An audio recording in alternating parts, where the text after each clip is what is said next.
The sun's first light split the horizon, spilling gold over the endless plains.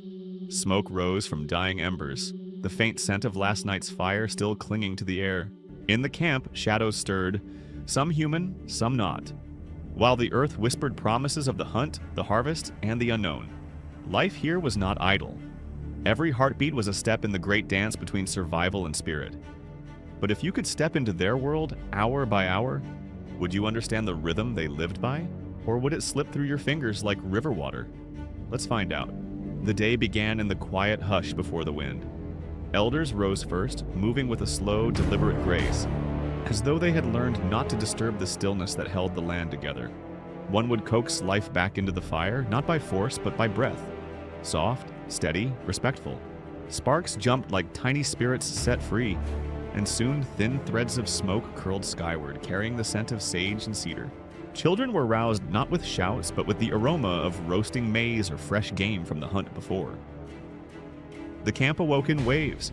First the soft murmur of voices, then the rhythmic grind of stone against stone as the women began to crush seeds and nuts into flour. It was a ritual, not a chore, for the sound meant life, and life meant balance. To greet the day, some walked barefoot into the dew-wet grass, offering a silent thanks to the earth. Others simply stood, eyes to the rising sun, letting the warmth seep into their bones. Each gesture was part of the same understanding. The day did not belong to them, but they belonged to the day. Before the camp was fully alive, the hunters were already gone. Their steps left almost no trace in the damp earth, and their voices were swallowed by the wind. They carried bows that had been shaped by their fathers, arrows tipped with stones sharpened to a killing edge, and the patience of generations. The hunt was not a reckless chase, but a careful study. Hunters would stand for hours, unmoving, watching the world shift around them. Every sound had a meaning, a bird's sudden silence, the scurry of a rabbit, the distant crack of a branch. They read the land like a story only they could understand. When prey appeared, it was not met with wild excitement, but with a slow, respectful draw of the bow. The kill was never celebration, it was gratitude. The animal's spirit was spoken to, its life honored, and its body carried back for the whole camp. Out here, nothing was wasted, not even the silence. Back in the heart of the camp, the women's hands moved in a steady, unending rhythm. The grinding stones sang, low, rasping notes that formed the background to the day. Corn kernels cracked, acorns were ground into meal, and berries were crushed for drying. These were not simply tasks.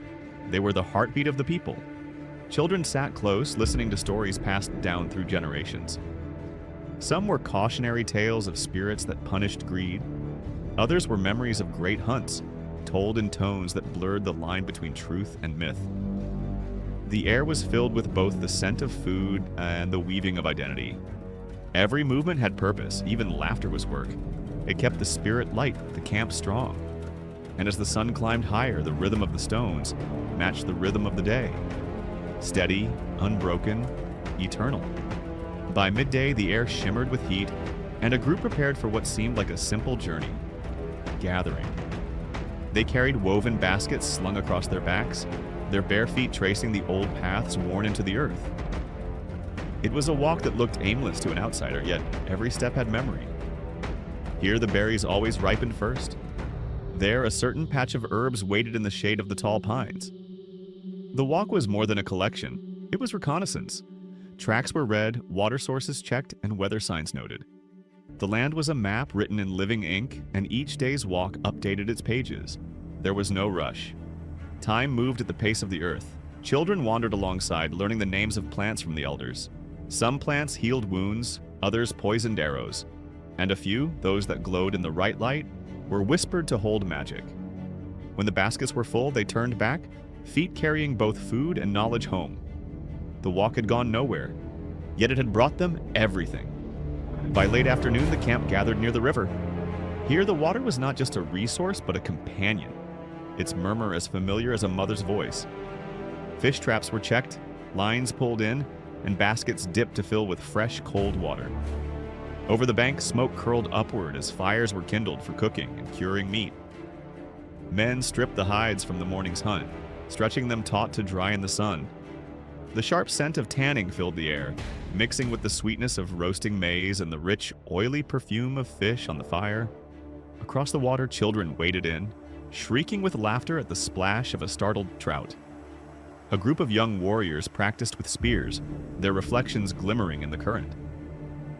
The river mirrored their world, alive, always moving, yet anchored by the same banks it had known for centuries. By evening, bellies would be full, fires bright, and the river would carry away the day's echoes into the night. When the sun dipped low, shadows lengthened, and the air cooled into something almost sweet. This was the storyteller's hour. The people gathered in a loose circle, the fire's glow drawing them closer. The storyteller sat just outside the light, their face half hidden so the voice, not the person, carried the tale. The stories twisted through time, weaving hunters into warriors, rivers into gods, and stars into ancestors' eyes. Some tales were warnings, reminders of what greed could bring. Others were victories, told to swell the hearts of the young. And sometimes the stories were simply there to remind the people that they were more than their hunger, their work, their survival. The fire popped, casting sparks like fleeting spirits into the dark. Each listener held a piece of the story in their chest to be told again when the time was right. And in that shared silence between words, the people felt whole. Night came not as an end, but as another kind of beginning. The fire dimmed and the great black sky opened above, heavy with stars. Each point of light was more than a far-off flame. It was an ancestor's gaze, a sign, a story written across the heavens. The elders could read those stories. They traced the path of the stars with a slow finger, explaining how they guided hunts, foretold seasons, or warned of storms. Some wandered away from the fire to listen to the night. The wind in the pines was a voice, the owls a warning, and the rustle of unseen animals a reminder that the world beyond the camp still moved. Lovers walked quietly under the starlight, their footprints side by side in the cool dirt, while children fell asleep to the rhythm of crickets and the steady crackle of the last embers. Under the stars, no one felt small, not when the sky was family and the night was an old friend. The secrets it whispered were never written down, but they stayed in the bones, ready to be remembered when needed. Most days followed the same circle, the fire, the hunt, the work, the stories. But sometimes that circle broke. This day it happened with a sound that did not belong. The sharp, distant crack of a tree splitting, though no wind blew. The hunters froze. The women looked up from their grinding stones. The storyteller fell silent mid-sentence. From beyond the tree line came figures, tall, painted in strange colors, carrying tools of bone and metal the people had never seen. Their eyes were watchful, measuring, as if they too were deciding whether this camp was friend or prey. The air thickened and the camp's rhythm faltered. It was not yet battle, not yet peace, just a breath, a pause in which the people understood that tomorrow might not look like today.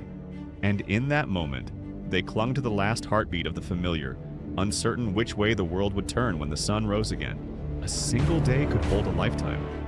Rituals older than memory, work that was survival and ceremony in the same breath, and stories woven into the air like smoke. But when the rhythm broke, so did the illusion of permanence. Would you have thrived in that cycle or been swallowed whole by it? The story doesn't end here. Share your thoughts below and keep the fire burning.